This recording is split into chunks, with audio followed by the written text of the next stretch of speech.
Hi folks, this is Jason. Hope you're okay today. It's good to see you. I'm just doing a load of videos today, and I just feel I've got to do a load of scholarly videos today to offset what the atheists have done to me. I had 2,000 scholarly videos and they forced me, threatened me to get off YouTube or else, and so I've lost those thousands of videos, and they've got 1,500 of my silly videos. They still won't take that channel down. So if you Google my name, you get these silly videos. You don't get a representation of the scholarship that I have under my belt, and they're misrepresenting me. So I'm forced today, rather than be doing my PhD, rather than be getting on evangelizing, I'm forced to do scholarly videos today. So there we are. So I think without further ado, we'll do some videos on the resurrection of Jesus by Lycona. Okay, so we'll start accordingly.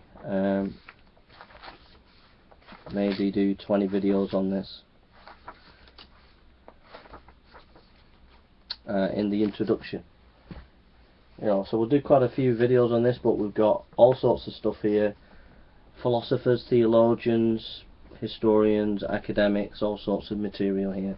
You can see got books there, all my books there.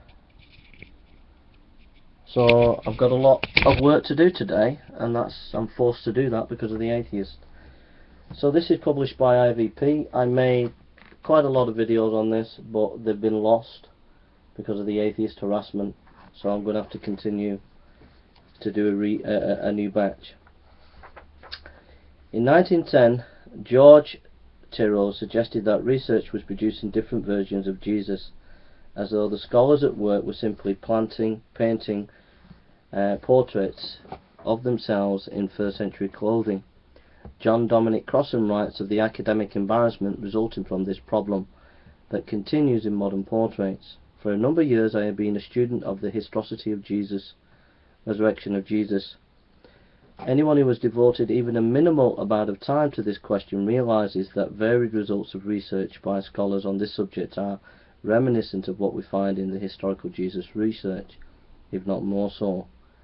Major scholars such as Dale C. Allison, Raymond Brown, Peter Carnley, David Catpole, William Lane Craig, Crossan, James Dunn, Bart Ehrman, Gary Habermas, Gerd Lumerman, William Markson, O'Collins, Richard Swinburne, N.T. Wright have all weighed in on the topic during the past 3 decades, and most of them have arrived at different results on a number of related issues.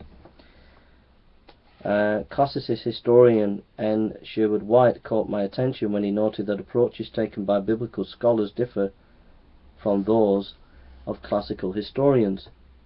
He expressed surprise over New Testament scholars' loss of confidence in the Gospels, and especially Acts.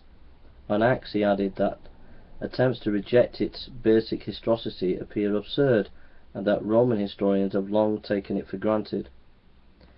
So he's saying, there are different types of who Jesus is, and he's saying that actually classical historians when actually grant more historicity to the New Testament than even the biblical scholars.